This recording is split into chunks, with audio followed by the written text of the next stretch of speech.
Welcome, everyone, back to another episode of Turn of the Millennials. I am Lindy. I'm Steffi. And today is, I'm really sorry, it's another last-minute episode, but I swear we're going to do better this time. We're going to plan at the end of this episode today. We'll plan for our next episodes, guys. Yes. Today, we are discussing a movie that is 25 years old this year. Came out in April 97. 97, y'all. 97, y'all. I was in the 8th grade. I was finishing up the 8th fucking grade. Okay. I was in that September. I was about to go into middle school, into grade 7. So you wouldn't think we'd be able to relate to this movie, but we totally did. Of course, we are talking about the one and only Romy and Michelle's high school reunion. I'm the Mary. No, you're the Rhoda. I'm the Mary. I'm the Mary. Oh, this movie's so good. I watch this movie like several times a year. Yeah. Several times. I was actually planning on watching it like on Friday anyway, like before I suggested this as a topic. Yeah. Because I was like, once again, I'm fucking off on Friday with no production. Not complaining because I get paid for half the day. So whatevs. Well, a little more than half the day, like 55%. Maybe. No, something like that. Anyway, not the point. So I was thinking, I was like, what am I going to do on Friday? You know, instead of being productive and cleaning my house, which it totally needs. I was thinking about what movies I was going to watch. And Romy and Michelle was on that list. Awesome, because it is a very good one. I think I had it on my list when Stars came on Disney Plus or something like that. I think it's been within like I said, the last year or something like that. The COVID brain has made all of my movie watchings into mush, but I know I have watched it within the last little bit. That's why I'm not too upset about continuing to work through the pandemic for like those 2 years, and like, because I would normally be like, oh, poor you have to sit at home and fucking get paid, but I am kind of thankful for it now, hearing about the way you guys just describe those 2 years, how literally it's just a blur. You can't distinguish between 2020 and first little bit of 2022. Because we spent at least during like prime year of 2020 for sure. We spent a lot of time indoors because if you worked from home, we were forced to not go anywhere for the good solid 2 months first. And if you work from home, you didn't have to actually leave, or if you're one of the people that were lucky that just didn't have to work, you didn't get the distinguish of what it's like to be out for all day. It's really weird. However, I still maintain my defense, and I'm not saying that working through the pandemic and dealing with these shitty fucking people and customers and retail and all time is worse or not worse than having to stay at home and work and being secluded and isolated and all that. No, it's just the change of scenery helps you to keep your life together and your routine together. Yeah. That's what it is. It's routine. It was a lack of routine when you worked from home versus when you still got to leave. You had to keep on I have to be at work at this time. Your routine didn't go, so your days were still distinguishable. Yeah. Like, unless you couldn't work from home. Like, say, like if I were working at my place of employment that I work at now during the pandemic, hairdressers, like during like early 2020 career, during early 2020, my place of work actually shut down for 2 months because of COVID. So when I heard them like bitching and complaining about staying at home and getting paid for it, I was like, fucking shut up. Like, I have to be out here exposed to COVID and all that crap, because at the time we didn't know much about it and we didn't know what fact from false and whatever. But like fucking masked up and the plastic and the gloves and people bitching and complaining. Stop blaming the pandemic for being out of stock. Toilet paper shortages. Like, you know what I mean? Like I would so much have rather been sitting at home on my ass bored to fucking tears than have to fucking deal with the public that we were dealing with. Yeah. I cried every fucking day for 9 months. I'm not doing it again. Anyways, this is what we're talking about. This is not this episode. Before we jump into Romy and Michelle, do you have a millennial moment? I kind of do. It's like a 2-in-1 kind of thing. I randomly somehow saved in my YouTube thing or stumbled upon it that it was someone was selling a Pimp My Ride van for a long time, and apparently it went viral and everything. But like a van that was pimped on Pimp My Ride that somehow someone just doesn't want anymore, doesn't need anymore, whatever. It was a half pink, half purple one. Okay. And some guy took it, and then they were trying to see if they could give it life, repimp it. not repimp it to the T's, but at least make it work and runnable and salvageable, like maybe.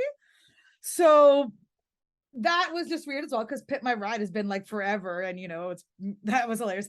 But then so much shit has come out about it like since. Oh yes, but it's the Dodge Caravan.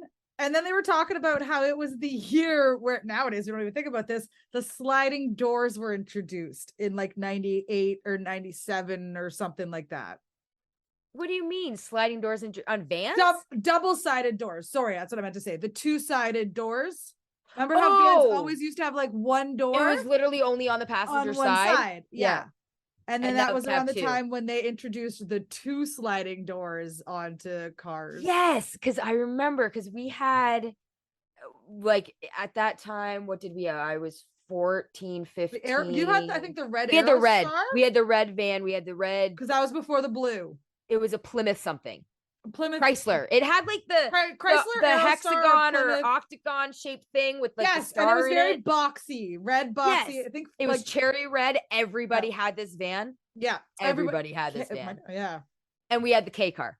So yeah, and then later on, after we got the GMC Safari, that was even older than the fucking van. But I drove that thing into the fucking ground. But yeah, like everybody had that fucking van. And that only had one on one side. It was on the passenger side. And so when that van died, or when we like got rid of it, eventually I was like, can we please get a van with two doors, like two sliding doors? But we didn't really need them. Yeah. Because like both of my sisters, I think, were out of the house. Like I think Aaron had already moved out and Kylo was at school. The Plymouth Voyager, this guy. Yeah. The Plymouth Voyager, or the Chrysler. Yeah, that's it. I learned to drive on that one. Right. That's what I learned to drive on. My very first. Yeah, it was the very first vehicle I ever drove with my G1, because I think, or was it the K car? Maybe it was the K car. I don't think my parents would have let me drive the van before driving the K car, because driving vans, like, it's big. Yep. But I know my dad probably would have been one of those, like, just throw them into the water without swimming lessons, just sink or swim kind of deal, and be like, throw her in the van, see what happens. Yeah, there she is. There she is. That's the red van. That's the red van. That's exactly. Oh, I remember watching that van get loaded onto the flatbed, getting driven down my street on the way to like the trash or the car heaven, wreckers, wherever it goes, or the Derby or something. My parents may have sold it to the Derby in Tavistock. I don't know. Right. My uncle was like heavily involved in the Derby every year. Yep. But yeah, I tear shed because it's just memories, and I'm a nostalgic person. I'm a sentimental person. Right. I place value on things that hold memories for me. Yeah. So what was your millennial moment this week? So Aaron and I had to go to the mall on Sunday. Okay. We hate the mall. Okay. So I wanted to go to Garage and get a pair of those black, like the pants that are like low rise, cargo pockets, flare. Yeah. Like what we fucking wore in high school. Yeah. Right. So we went there. We walk into the Garage. I have pictures for you, by the way. I took all of these with you in mind, being like, oh my God, this is my millennial fucking moment right now. Yes. So, just send them to me when you're in the change room too. I'll just be like, yes. I definitely could have. So we got it there, and I immediately see their cords. Yeah. Their flare. They're low rise. They have the square pockets in the very front, like on your thighs, with a belt, like that, with the belt loop thing. And it's the belt that has like I don't know. It's got that metal latch belt thing, whatever, instead of like whatever. So the pants that I bought are almost exactly like that, only a different, like just like a normal pant material. Yep. And it's got like the cargo pockets on the side. I have deep pockets in the front. Yes, I have pockets. Yeah. Same, like whatever. And then they're low rise. They've got the belt that goes through like the two metal loops, and then you loop it back and loop it in and pull it tight. Yep. With one of those belts with the two buttons. Two buttons. I have to wear it in. Like they're tough to like get open and closed right now, but I'll wear them in. It's fine. Wear them in. It's fine. It's fine. Then I come across, in I believe it was Blue Notes of all places, some leather pants that Ross Geller would love. I'm like, okay. Then I'm seeing overalls. I was like, oh, don't you be hating on the overalls. I am loving the overalls right now. I was like, I want a pair of overalls. Buy them. I miss overalls. Buy them. I have two pairs and I love them. I don't want a pair that's ripped. And that's all they fucking had. Oh, okay. I want a solid, or like one rip in the knee or whatever. These were ripped from like hip to fucking ankle. Oh, no. Like rips all the way down it. Check out American Eagles. Theirs are usually, that's where I got my shorts. I want the shorts one. Yeah, I want the shorts ones. I think those are just fucking adorable. Yeah, and then I bought a pair from there last year from American Eagle, and there's no rips in them. They're amazing. I love them. Then in the same store, a dress that would make Rachel Green jealous. Crushed velvet. I have a red crushed velvet one I found actually, so really? I bought it. Yeah, I bought it at one of the stores. I'm like, what? Like, I love that this fashion is coming. Oh, when I bought my pants at Garage, they're like, oh, for 10% off, you can sign up for a thing and blah, blah, blah. I was like, done, 10% off. They were $70 fucking. So yeah, I'll take 10% off. I need money off for their thing. She hands me the little phone thing for the store, and I'm putting in my information. It comes to my birthday, and I'm like, the very first date is current month, October 2009. So 13-year-old. 13 is the minimum. I'm just like, 2009, you're 13. Oh my God, that's my stepdaughter. That's her age. So anyway, that's not the thing that made me feel old. What made me feel old was having to scroll through every fucking month all the way back to 1983, going like this. And I'm like, is there not an easier way? Can I not is there not like the drop down menu for like the year or whatever? She's like, oh, I don't think so. I'm sorry. And I'm like, fuck this. Like, oh my God, 10% off better be fucking worth it. Another girl comes over that I'm pretty sure is younger than the one that's serving me. And she's just like, just click on the year. It brings a drop down menu. That's what I was thinking. And then scrolling to find my 1983. I'm like, motherfucker. Because they only give you like 4 at a time. So scrolling down from 2009, you're like, fuck. It takes forever. Fuck. So mad. I know. So on that note, also, we are essentially on average, because you're 39, I'm 37. We are essentially 10 years now past what Romy and Michelle's ages are in this movie. They are 28 in this movie. Seriously? 10-year high school reunion. You're 18 when you graduate. Oh my God. Back when you're 28 years old, and we're average 38. So we are now 10 years past these girls. If that doesn't make you feel old. It was also made, like we said, 25 years ago in 97. I don't have words. But and then also, if you think about it, I am 15 years older than the cast of Friends when they started in 94.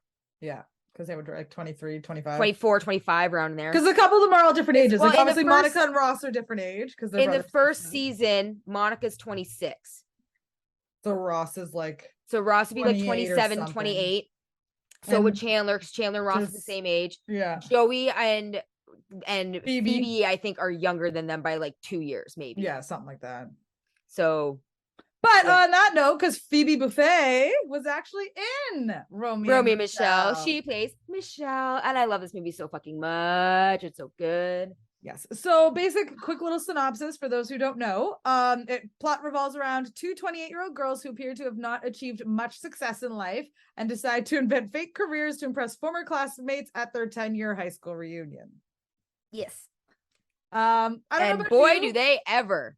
But we didn't really have high school reunions up here, so I'm like, in that way we couldn't really relate to this movie, but it's still funny as hell. And like just seeing people, because if you still live in the town you came from, you still a lot of times see people who especially in KW, now that it's grown into like a city versus a small town. When you're from a small town and don't move away, everyone still knows each other. But when you live in a big, a city, I guess. And not to mention with this day and age and with social media, you know what everybody's doing. You don't need a reunion. That's true as well. There's some people that you just don't see anymore. Like, if they're not your friends, or if you don't go searching for them on Facebook, you just don't know. But yeah, so this movie was released in 1997 on April 25th. So it was obviously for the summer, it was the perfect date. Not too hot. All you need is a light jacket. That's another movie. So this movie starts introducing Romy and Michele, played by Mira Sorvino and Lisa Kudrow, respectively. Mm-hmm. And where does start with them? They're an adults. They are adults. They introduce them. They're living in like LA. Yeah. In an apartment, a wicked apartment right on the fucking beach. And they show what like a day in their life. They go to the gym and they're trying to find boyfriends. Well, no, at first I think they're just. I can't remember how it starts. I really can't remember how it starts. I have it on, don't you? I did have it on. Have it on. A second. I was watching it while we were before this, guys, so that's why it's still up in my Disney Plus. Oh, they show like they're in bed and they're watching TV, then they go to the bar, and stuff like that, and then it shows that she works to the DMV. Like, that's kind of she works at the DMV, and Michele doesn't have a job. Yeah, like, she's hanging out at home, but they like to go out at the bar and they like to design make their own. Like they're in the closet and she's like, "Oh, we don't have anything to wear before tonight, and we can't make it before tonight. Yeah, we don't have any time to make anything new. So let's just do this, and we'll do this, and we'll this. Yeah, and they change into them. And then I love an interest in like the fashion. I love how, what did I call it earlier? Blissfully oblivious. Blissfully oblivious to themselves and their surroundings, because like just in the first few moments of the movie where they're talking about their outfits, they change and they're like, "Oh my god, you look so cute," and like, "Yeah, we look so cute," and blah blah blah, and they talk the fat-free diet, gummy bear, jelly beans, and candy corns, which I'm sorry would have been my diet at 28 as well too. So. But what I meant was like the line that I think Michele says, like, if we weren't us, I'd be so jealous of us, or something. Like she says something like really condescending, but the way she says it, it's just, oh, honey. Everything she says is like that too, which is hilarious. Like we're so awesome. Like, and they're and it's like, it's super confident and everything. And I love that. There's just some things that just do come off as very bitchy. Yeah. Like, like, I don't know, certain things. But you kind of find out it's a defense mechanism because they were bullied in school, like a lot of kids are in high school. Yep. So we see why. So then they go out to the club and they show how close they are, and that because they even have like a choreographed dance that they do with the song bar, and like it's just adorable. Rhythm is a dancer, and it starts out with "I'm just a girl." So can we like please say like awesome soundtrack as well to this? Like this has a great soundtrack. I did not. I should probably have that up on my thing. Right. And also, can we talk about very much for some reason, very much at the turn of the century, turn of the millennium, turn of all that stuff. Plastic clothes for some reason, like with holograph and silver and shiny, really became in because it was the turn of the millennium. It was the future. Like the new millennium was going to bring in new beginnings and new futuristic type clothes, when in actuality we just recycled the 90s clothes. Right. So it's funny watching this, and I totally loved a lot of that clothes and stuff that was out there around that time. So the soundtrack, just to give our listeners a taste a little bit, there's Bananarama, Wicked Eyes, there's Wang Chung, Culture Club, Culture Club, Bow Wow, not Little Bow Wow, but Bow Wow Wow. I Want Candy. Tears for Fears, Belinda Carlisle. Like, it has a really good soundtrack. Really good 80s retro. Well, for us, retro soundtrack. It's not in the soundtrack, but Footloose is also in the movie. The song. Kenny Loggins, obviously. But yeah, so Romy ends up running into Janine Garofalo's character, Heather. Yes. At the DMV, or not the DMV, but the BMW is what dealership. Jaguar. Jaguar? Okay. Yeah, Jaguar. So she's the cash register girl, and she's dealing with like a snooty person, or no. The garage guys are just taking their fucking time bringing the cars around. So some guys just being annoyed and douchey. So and she's constantly getting fucking harassed and like, sexually harassed. Like, all if any of you have ever taken your car to a service department, you know exactly what. But yeah, so she finishes with her customer. The next customer hands her ID, and she's like, "I'm in a rush. Like, can we move this along?" And she goes, "Yep, right away, Miss Mooney." And she's like, Heather Mooney from high school, from Tucson, Arizona, this high school, blah blah. She's like, yeah. She's like, "It's me, it's Romy," and blah blah blah. She's like, "No shit." And this is where Romy finds out about the high school reunion. And then she goes home to Michele, and that's when they bring out their yearbook, and that's when they do a great like transition scene in Yes. these movies between yearbook and present day, like I between feel high like school and present day. I those love have- those transitions. I feel like They those were have great. kind of gone a little off the wayside nowadays, is like transitions and Yeah. scenes. There's a few that have, like, there's quite a few movies out there that do have really good ones, but Yes. they're few and far between nowadays. Yeah, it's more like they just want to have like, here's a scene, here's the next scene, here's the scene, here's Yeah. the next scene. Yeah. So then they throw it back to basically their high school days by going through the yearbook.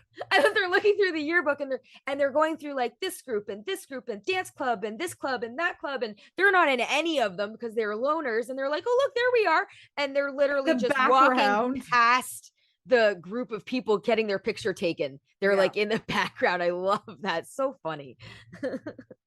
So good. And we find out that Romy was heavier set in high school, and Michele wore a back brace. Jinx. And then the bitchy high school bully girls, Christy Matthews, also on Friends. There is a lot of Friends actors in this movie that I saw on IMDb on the trivia. Obviously, there's a lot of, because the guy that plays Christian's boyfriend, Fun Bobby. Yeah, like, that's true. On again, off again boyfriend of Monica. So, so Christy's like the typical mean girl bitch. She's got her 3 blonde minions that follow her around. Noticing early on that one of them is not so much of a follower, but she still follows. Yes, because in high school is kind of killed or be killed. You kind of feel dog eat dog kind of world. Yeah. If you've got your clique, you kind of want to stay in it because you don't. I know I never had that experience. Yeah, because like I didn't either. I don't know, because I had a clique of friends. There was 6 of us. We were all so different. Like each one of us was different. Me being like probably the super sore thumb sticking out. Yes, you were way different than the rest of them. For sure. But I loved my clique. I loved my friends, but I was friends with everybody. I knew everybody. I didn't have any frenemies or anything. I didn't. There were no mean girls in our school. There was a popular crowd, and some of them could have been a little bitchy, but there was no like typical high school mean girl in our school. Our school was very cliquey. Yes, not in a traditional very sense. cliquey, but not like a one mean girl to rule the whole. Not the way Hollywood portrays it. No, never what Hollywood has ever portrayed it. Yeah. So the Christy Matthews comes over and puts a whole bunch of magnets. Oh my gosh, she pretends to be her friend and nice to her and everything. Like, they know that she's not their friend. Right. But after she puts magnets on Michelle's back on her back brace. Yeah, on her back brace. Takes Romy's burger. Like, right? Like, who does that? Drop my food. Don't you fucking touch my food. Yeah, right? See you next Tuesday. Go bite the curb. I'll be right out. Like, fuck. Anyway, minute. Right? It's okay. It's okay. When it comes to high school bullies, they're allowed to be angry at. Like, come on. They were bitches. High school bullies suck. And then also the prom scene where they do the hair whip, the Madonna hair whip. We'll get there. Yeah, that's actually, it's kind of, because that's one of the other that comes up. Yeah, that comes up because they do backflashes throughout, like the very beginning of the movie, throughout the whole movie almost until they get to the reunion, which is really great. Yeah, and then that one is when they talk about to the camera girl who Heather always told her to fuck off. Yeah, I love Jeanine Garofalo in this movie. She's so funny. Okay, so. All right, so she finds out about the reunion from Heather Mooney, and so she goes home, tells they tell about it. We've already talked about the yearbook and everything like that. So now they're trying to basically, they've thought about it, but like, well, our lives might not be that great. So now they're trying to figure out ways to make their lives seem better as they go to this reunion. So they're like trying to find dates and trying to see about getting jobs and going to the gym and stuff like that. Which I think is funny is because Michele makes a comment. She's just like, well, if getting good jobs and finding boyfriends like so easy, like why don't we already have those things? She makes a valid point. That the story of life. She makes a valid point. Real. But my favorite is when Romy goes to the bar to find them boyfriends, which I don't understand why Michele wouldn't go either, because it's at nighttime. Like Michele had to go find a job. Romy went to go find them boyfriends 2 different times of the day. But anyway, Romy meets someone wearing an Armani suit. And she's like, oh, what do you do for a living? He goes, oh, I sell suits. She goes, you'll have to excuse me. I cut my foot earlier and my shoe is filling up with blood. And then starts dragging her foot as she walks out. Away. That's like one of my favorite lines. Oh, it's so good. Oh, so when Michelle tries to find a job and she goes to that fucking like bargain shop, I wouldn't want to work there either. No, I wouldn't Oh my either. God. And I have to mention, just because it was funny when I saw the old Cool Ranch Doritos containers, Oh and like yeah. when they have their binge eat and all of the different wrappers on there, I was like, man, it's so good. All the 90s like containers and wrappers, so good. So they also need to secure a car. So, Yes. Because they don't really have a nice one. Ryan. So Romy, Stop. who said she Get up works here. in the Jaguar, or she works in the Jaguar. So she goes and talks to one of the guys in the service department in the back to see if she can borrow. It's his car, right? I believe it's his car because it's a convertible I or don't know whatever. if it's his. I think he says something like a cousin or something. I don't know. Something. There's some kind of. He's got a car for her. And it's a convertible. Yeah, and it's a red Mustang, I think. Pretty sure it is. And so in order to get this car, she has to do some things. They're negotiating what she's gonna do for him to get this car, and he gives her like this like look, and she's like, I'm not gonna sleep with you, Carlos or Ramon, or I'm not gonna sleep with you, Ramon. Ramon. And he's like, well, I gotta get something, and blah blah blah. And so they make it sound like they're having sex. Yes. And well, he whispers to her what he wants her to say, like out loud between orgasm sounds. Can hear. So it sounds like he's doing her. Yeah. Another favorite line. Ramon. Oh, Ramon, just like that. Or you're the stallion. Yeah. Something. I don't know. Some ridiculous fucking, and then I remember only a guy would fucking say. Yeah. And then at the very end, she's like, oh, Ramon, okay, I'm done now. And he's like, okay, get off me. I'm done now. You wanted it to be believable. Always remember that line. So obviously how you do it, ladies. That's how you do it, ladies. Then Michelle, oh, how did you get it? And she's like, I just had to give all the guys in the service department hand jobs. And she goes, oh, well, while you were doing that, I was going to be making a mixtape. And Romy's like, Michelle, did you think I actually did those things? You think I'd actually really do those things? Well, like that's the first beginning start of their kind of meltdown, because they do eventually end up in a huge fight on the road, right? Well, road trips sometimes do that. You're on the road for a while, close quarters. It happens. I get it. Yeah. Sometimes you just get annoyed with each other from being so close. Yeah. But at this point, they had decided that they were just going to pretend to be successful businesswomen and wear suits. And stuff, because they decided that they're like, oh, they got all depressed and everything. They're like, well, we're just not going to go. Yeah. And then they're like, and then Romy was like, well, hey, wait a second, like what? Who says? No one ever really knows what business no one really knows. Do. It's like, do you ever really know what they do, or like, because there's the business none of them are lunch here or whatever it is. Yeah, like, all of them are like in fucking Tucson, this small town near Tucson, Arizona. We're in California. They have no idea what we're doing. Yeah, they have no idea what our lives are like. We could go in and tell them anything. So they pretend to be successful businesswomen. And they are the inventor of Post-its. Hold up. They go to that restaurant and ask for like a businesswoman special, which they don't have. And then the waitress asks them, what kind of business are you ladies in? And that's when they light bulb, they don't have one. Because someone did actually ask the question. Yeah, so they would have been screwed if they got to the reunion and didn't fucking talk about that shit. Yeah. So then they're talking about it in the car. No one knows who really invented Post-its. Yeah. So they're like, we need something that's super common, but nobody really knows who invented it. And she's like, oh, I know Post-its. Like, everybody uses them. Nobody really knows who fucking invented them. Ow, my earring's really hurting me. They invented the glue or whatever it was for Post-its. No, that was in the dream sequence. No, she explains it, yes. That was in the dream sequence. Yes. When she's explaining the glue for the tennis shoe. Yeah.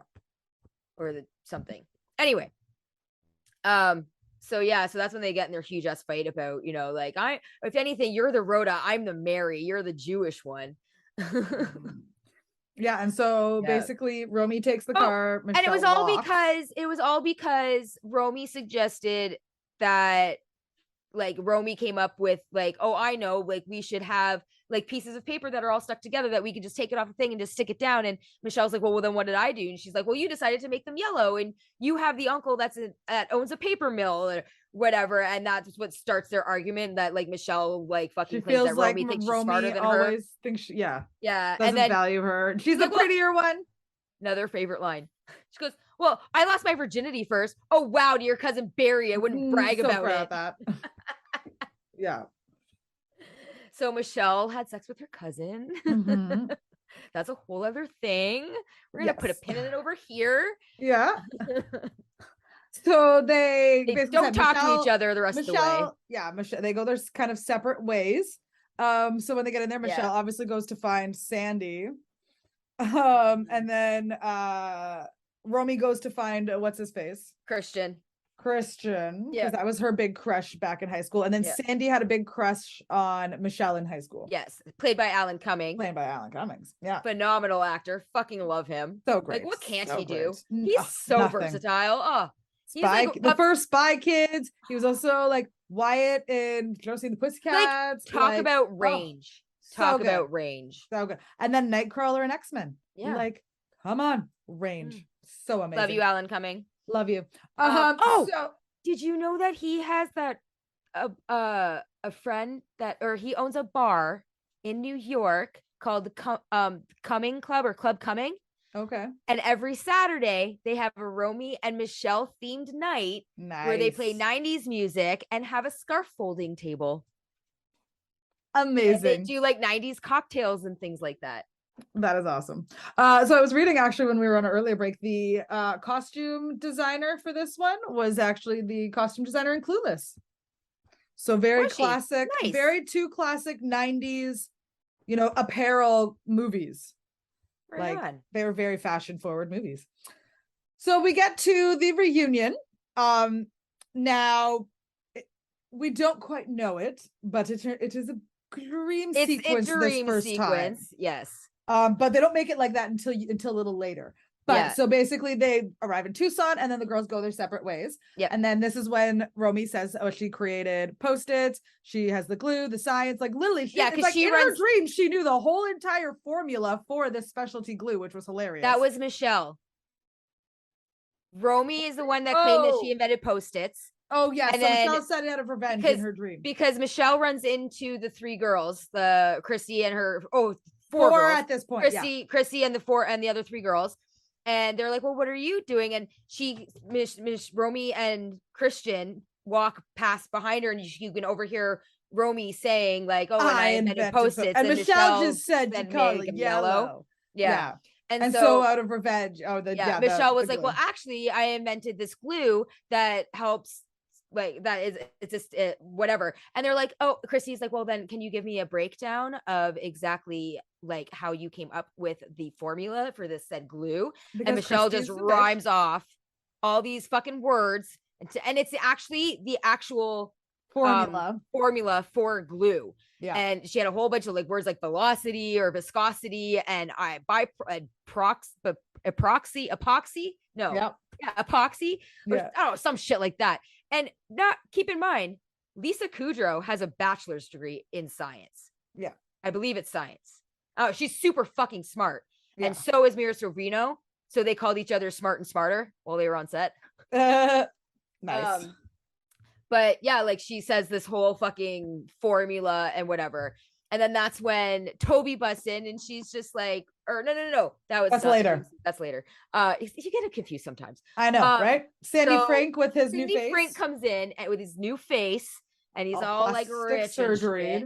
He lands in a I don't know if he lands in a helicopter. He lands in a helicopter in the dream sequence, doesn't he? Because he takes off in the helicopter in the real at the end.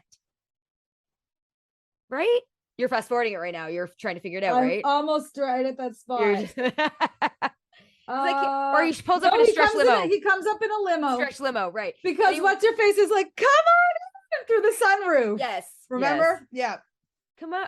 Yeah, because Michele and Sandy meet in the reunion and then they hit it off. They go out to his limo. The limo. No, not yet. They go out to the limo to like make out and stuff. And then that's how it is. She gets hit by the limo, and then the limo is Sandy Frank. Yes. Oh. And he goes in. Then he meets Michele. Yeah. Then he tells Michele of his feelings. And then they go out to the limo to like do it. To make out. And then that was when the award Romy is like, come on, guys, they're gonna do the whatever the award show awards. or something. The awards of some sort. And then they end up. Michelle walks in her bra because she couldn't find her shirt because they were making out, and she's like, I couldn't. And then she wins the award. Sorry, I couldn't find my top. Her and Romy win an award. She's like, sorry, I couldn't find my top. Yep.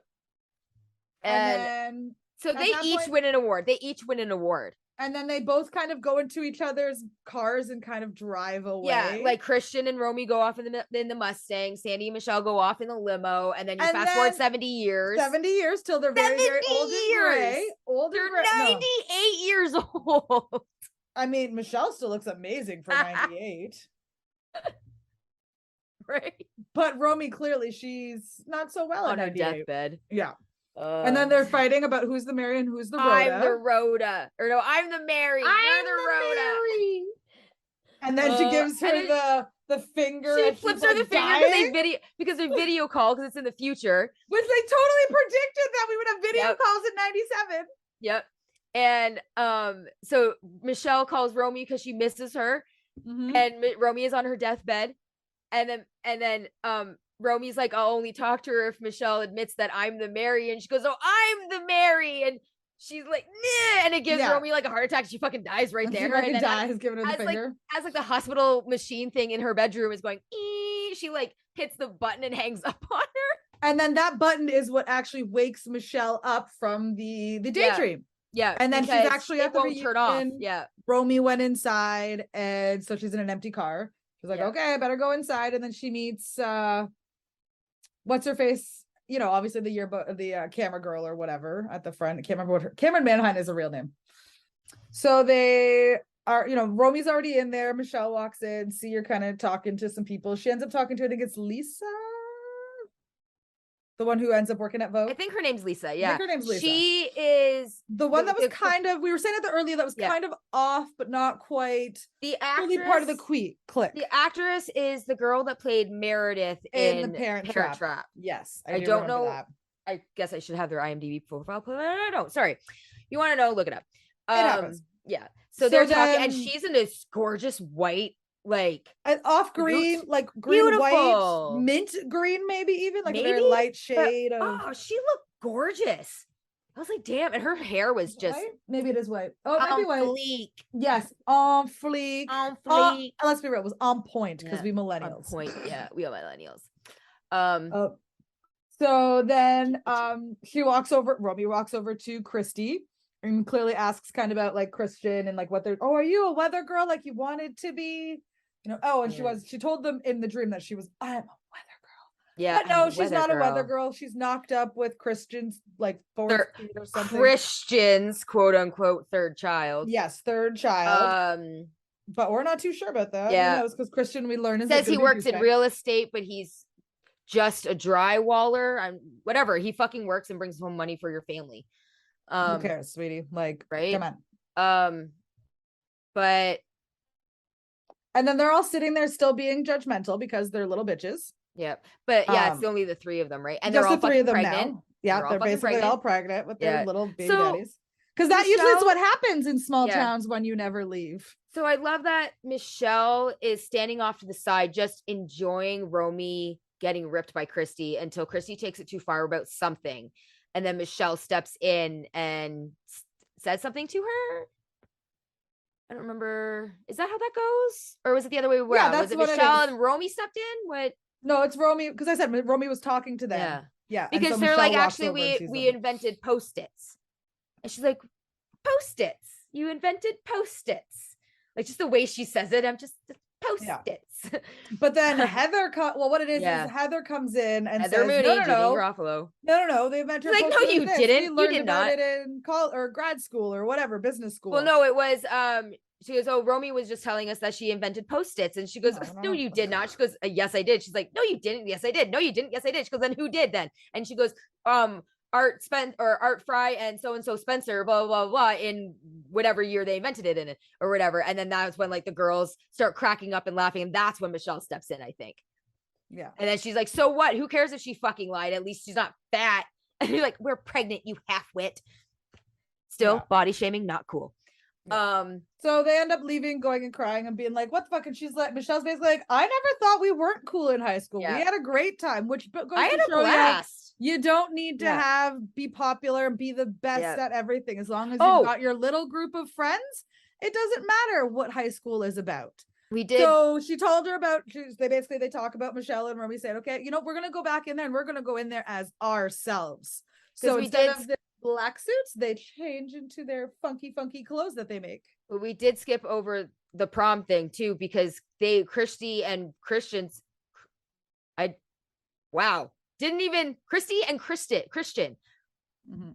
How the fuck do you pronounce that couple name? Anyway, they played a prank on Romy because she got mono and lost a ton of weight. And so Christian went over and asked her to like, or she met Christian at like the punch bowl. Like they just happened to be there at the same time and they started talking, and she asked if he wanted to dance, and he's like, yeah, just give me 1 second. I'll be right there. She goes over all excited to Michele. He goes over and tells Christy, laughing about it. And Christy comes over to Romy and be like, he just broke up with me, you bitch, and blah, just whatever. And then they go off on their fucking motorcycle and just leave Romy brokenhearted, and they're stupid little bitches and I hate them. Yeah. So but she looks so good with blonde hair and dark roots. It's like not even funny. Not even funny. So they come back in and obviously they're awesomely they're beautiful, shiny, pretty dresses, plastic dresses, fuzzies on them. Romy is in a nice blue silver and Michele is in a pink glitter holographic. They're very futuristic. There's something like out of like Xenon. Well, that's what I mean. That's what I said. When we were at the turn of the millennium, we were very into these like futuristic, like looking clothes. It was, I loved it. It was awesome. And now look what we have. So fucking mom jeans. Right. Well, it doesn't matter. So anyway, so the girls walk back in now in their own clothes, in their own skin, knowing how awesome strutting. They are strutting themselves into and they walk up to Christy and her two little freaking stupid minions and basically tell her that we don't give a fuck about what you said about high school and anything about what you care about us now, because guess what? We like ourselves and that's all that matters, and we don't give a flying fuck. I was gonna say, it's like, why do you always have to be a bitch, Christy? It's like, what did we ever do to you? Like, blah, blah, blah, blah. And then she says all the thing. We don't give a flying fuck about what you think. If you like us, because we don't like you. You're a bad person with an ugly heart, and we don't give a flying fuck what you think. Right? Remember that when you're in high school, girls. Yeah. Friends. Yeah. Fuck you, ugly mean girls. Hearts and bitches. Ugly hearts. Beautiful hearts is where it's at, guys. So, and then to top it all off, Lisa, their fourth girl, actually walks in and they're just like, oh my, because they're like, you look ridiculous. They try to make fun of their outfits and like those are ridiculous outfits. And like Lisa steps up because she's now an editor, senior editor for Vogue. Yeah. And she's like, actually, they have clean lines and fun colors and patterns and blah blah blah. Overall, they're not too bad. They're not half bad. And then that's when like Chrissy's other two friends kind of like turn away from her. No. It's like, well, we think they're ridiculous, don't we, girls? And then like they like just ignore her and just kind of turn away from her. I love it. Yeah. I love it. It's karma. It's karma. It's karma. Love it. Karma. So then Sandy Frink lands. Oh my God, it's Sandy Frink. So he lands in a chopper.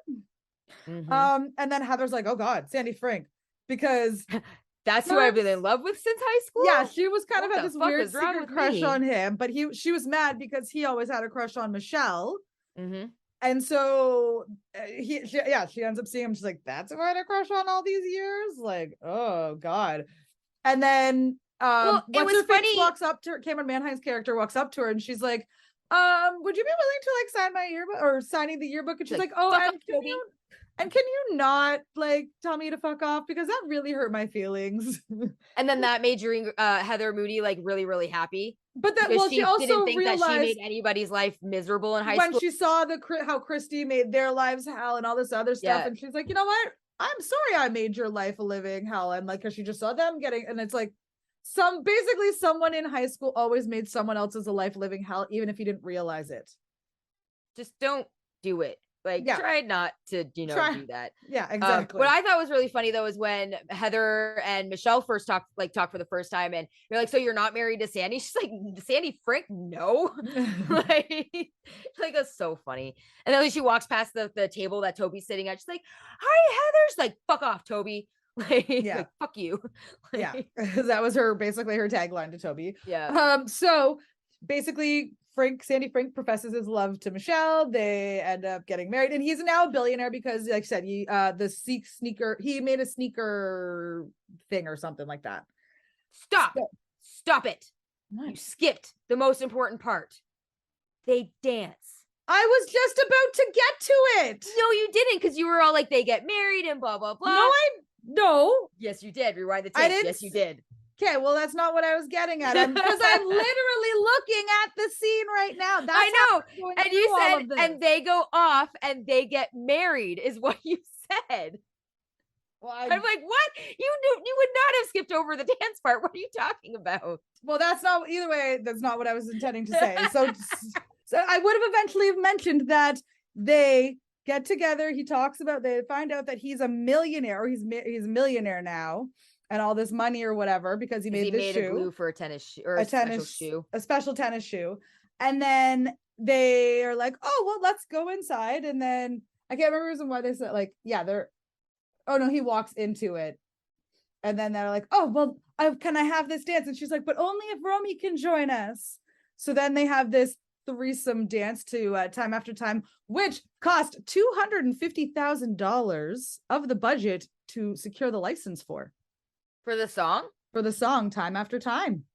Interesting. What was the budget for the movie? Oh, one sec, I had it up here. I was gonna say that's not something we mentioned, the budget and the what it made at the box office. It did say this because it was of the $20 million. The film's $20 million budget was spent on licensing the rights for Time After Time. But that's still a lot, like $250,000 for one song back in '97. Like, I mean, that's fair. That's a lot of freaking money. How much do you think places pay for a song now? With inflation, that's got to be way higher now. I guess it also it really all depends on the person, the artist, and like who has the rights. Who has the rights? Exactly. Yeah. Because they get still like if it's a crappy song. That's interesting though. That's a cool fact. And it did make $7.4 million in its opening weekend and grossed a total of $29 million in North America for this movie. And became like a cult classic. Exactly. And it's become a cult classic ever since. So yeah, the dance scene happens, and then they fly off in his helicopter. Yep, they fly off in his helicopter. Oh, and along with the cowboy guy that always wanted the Justin Theroux, yeah. Married to another friends, Jennifer Aniston. Now, not back in those days, obviously. Now he is. And so yeah. But I'm sorry, but what a dick move, okay? Like, she literally, like, you have an opening. She asked you for a light. You have an opening to talk to her. I know you're insecure about your stutter and, like, whatever, but that's your opening. Get over it. You got to get over it, too. Don't flick a cigarette butt at her, you piece of shit. You could have at least handed it to her. Yeah. Like, you may not have another match or a lighter that works or whatever, but you could just hand her your butt. Let's be real. We used to do that, like, all the time. Turkey fuck it. That's what it's called. Turkey fuck your smoke. So then also before the chapter as well, that as they're walking out, they run into Christian, and Romy and Christian's like, oh, and so for her little revenge of the prom thing, he's like, because he asked her to get a room or something, right? So she's like, you go, but you're married. Room. But you're married. Yeah. But as a revenge, she's like, you go get that room, and she just leaves him there. Yeah. And then like he even says that he's not sure if this baby is his. Yeah. And then Christian, as they're going away in the chopper, Christy's looking for him, and her dress goes all up over and her you see her head. Granny panties, her maternal, like, her maternity granny panties. Yeah. Like, let's be real, you're not wearing Christian, where are you? You're not wearing low rise during your pregnancy. Like, let's be real. If you are, they've got like the giant elastic belly. Yeah. Right. Exactly. Yeah. So then we cut forward to 1 year later. 1 year later? Two. I believe it's 2 years later. 1 or 2? 1. I'm gonna go 1. I think it's 1 year. 1 year later. So they have their Romy and Michele shop, because Sandy, being the millionaire he is, and it's like high end. Oh, it is. It's like a boutique couture shop. Almost. It looks like it's right on like the main strip in Santa Monica or something like that. Like, in Santa Monica or something. Yeah. Or maybe it's Daboo. So yeah, they have this nice storefront making all of their awesome fun clothes and lines, and then Heather comes in. I was gonna say, and who's there shopping? Who's there shopping right now? Black. So they're like, oh, colors, you look so good in them. Yeah, she's having a cigarette, and she's like, you burn something, you buy it. Yeah. And I love Michele. She's like, give me here. Let me get that. And like tweezes her eyebrow hair. Yeah. And then they end up being so happy that they decide to fold scarves. Yeah. She's like, oh, we could probably pay Sandy back like next week. And she's like, I think we're like 2 years away from that, but that's where we're going. Yeah. Right. Thanks for that. But yeah, good idea. Let's fold scarves. Okay. Me too. Yeah. I use that. Me too. Like Me too. GIF All the time. All the time. Right. So it's good. my go-to. My go-to GIF. My fallback GIF. But all in all, 10 out of 10. Right. Fantastic fucking movie. If you Great haven't seen it, movie. check it out. Like I said, So it's now fucking become a good. cult classic. It's a great retro. If you want to know like the 90s turn of the millennium living, like that's definitely prime movie. Oh, understand. The part where they're like just leaving for Tucson for the reunion and the car keeps backfiring. Woo! Woo! Kabang! Woo! And then they don't know the words to Footloose. Footloose. Loose. Oh, so good. good. Again, guys. I love it so much. Yeah, go out and see it, guys. If you haven't seen it, it's on Disney Plus. But it's a great movie. I'm sure most of you have seen it because you're millennials and you're listening to this and you probably love awesome stuff. Yes. So on that note, you can follow us on Spotify, Apple Music, Google Podcasts, all of that fun stuff. And check us out. We have new episodes every 2 weeks, even though the last couple of weeks we've been squeaking in on the hair. Just under the hair. Yeah. I still think this last minute one is still better than our other last minute one that we had. I think when we're in last minute, we tend to not chat as much beforehand too. Yeah, because we're kind of in a rush. It's always last minute, and you don't have a lot of time. Like when we have a lot of time, our dinner is waiting. Probably. I'm sure my dinner's probably done and maybe waiting. Right. So yeah, we tend to be more like, let's get in and get out and done, and we can do it. So it's all for you guys. It's all for you. Right? It's all for you. We love you. So yeah, give us a like, subscribe. We love your likes. We need your likes. We need your reviews. We want to hear what you guys think about us. You can follow us on Instagram. You can find us on YouTube. Find us on the socials. Yeah. So I'm incredibly vain, so I need the affirmations. Yeah. I need the positive reviews. Applause to live. Applause to live. Like Tinkerbell. Yep. All right. On that note, guys, have a good one. We'll catch you on the next episode.